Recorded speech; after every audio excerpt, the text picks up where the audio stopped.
ওসমান হাদি হত্যাকাণ্ড, সামনে চুনোপুটি, আড়ালে কারা, এক অস্বস্তিকর অনুসন্ধান।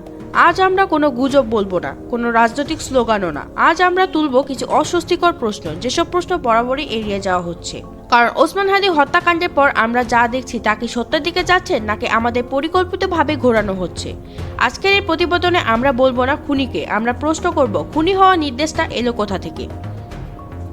ওসমান হাদি কে ছিলেন? ওসমান হাদি কোনো রাজনৈতিক দলের মুখপাত্র ছিলেন না। তিনি ছিলেন ইনকিলাব মঞ্চের মুখপাত্র। একটি নাগরিক ও প্রতিবাদী প্ল্যাটফর্ম থেকে তিনি অন্যায় ও দুর্নীতির বিরুদ্ধে কথা বলতেন। দখল, চাঁদাবাজি, অবৈধ প্রভাব, ক্ষমতার অপব্যবহার, এই বিষয়গুলোই নিয়েই ছিলেন তার অবস্থান। প্রশ্ন হলো, দলীয় রাজনীতি না করে শুধু অন্যায়ের বিরুদ্ধে কথা বললে কেউ কেন টার্গেট হবে? ঘটনার পরপরই প্রশাসনের পক্ষ থেকে বলা হলো এটি রাজনৈতিক প্রতিহিংসা, কিন্তু বাস্তবতা বলছে অন্য কথা।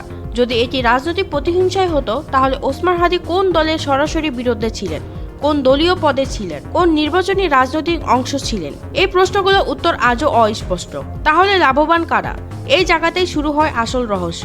ওসমান হাদি চলে যাওয়ার পর কারা স্বস্তি নিঃশ্বাস ফেলছে, কারা হঠাৎ নীরব হয়ে গেল, কারা চাপমুক্ত হলো? এই প্রশ্নগুলো আমাদের নিয়ে যায় পর্দার আড়ালে এক প্রভাবশালী চক্রের দিকে। এই চক্র কোনো একক দল নয়, কোনো একক ব্যক্তি নয়। এরা রাজনীতিকে ব্যবহার করে প্রশাসনকে ঢাল বানায়, মিডিয়াকে প্রভাবিত করে, নিজেরা থাকে নিরাপদে। ঘটনা ঘটায় মাঠের লোক দিয়ে, আর সামনে আসে চুনোপুটিদের। প্রশ্ন একটাই, এই চক্রের মাথা কোথায়? অনেকে বলছে এর পিছনে ভারতের হাত আছে। সোজা কথা, ভারত এই ঘটনা ঘটায়নি। তবে বাস্তবতা এটুকুই, ওসমান হাদি না থাকায় কিছুটা আন্তর্জাতিক ও অভ্যন্তরীণ শক্তি লাভবান হয়েছে। লাভবান হওয়া আর ঘটনা ঘটনা এক না, কিন্তু লাভবান হলে নীরব সুবিধা দেওয়া হয়। এই বাস্তবতা অস্বীকার করা যায় না। দল হিসেবে কোনো রাজনৈতিক দলকে এই মুহূর্তে সরাসরি দায়ী করার প্রমাণ নেই, কিন্তু সব দলের সুবিধাভোগী থাকে, সব দলে টাকা জোরে প্রভাব কেনা হয়। প্রশ্নটা দল নয়, প্রশ্নটা হলো টাকা জোরে কারা সিস্টেমের ভেতরে ঢুকে পড়েছে। আরেকটা বড় প্রশ্ন, মিডিয়া কেন বরাবরই একই ন্যারেটিভের আটকে যাচ্ছে? তদন্ত কেন একই জায়গাতে গিয়ে থেমে যাচ্ছে? চাপ, ভয়, নাকি অর্থনৈতিক প্রভাব? আজ আমরা কাউকে দোষ দিচ্ছি না, আমরা জিজ্ঞেস করছি তদন্ত থামাচ্ছে কারা? এটা কি রাজনৈতিক খুন, নাকি সত্য বলার শাস্তি, দুর্নীতির বিরুদ্ধে দাঁড়ানোর ফল? এই হত্যাকাণ্ড যদি একজন শুধু মানুষের মৃত্যু হতো, তাহলে এত ঢাকঢোল কেন? এটা আসলে পুরো সিস্টেমের বিরুদ্ধে প্রশ্ন। আমরা চাই না শুধু গ্রেপ্তার, শুধু চার্জশিট, শুধু সামনে থাকা নাম।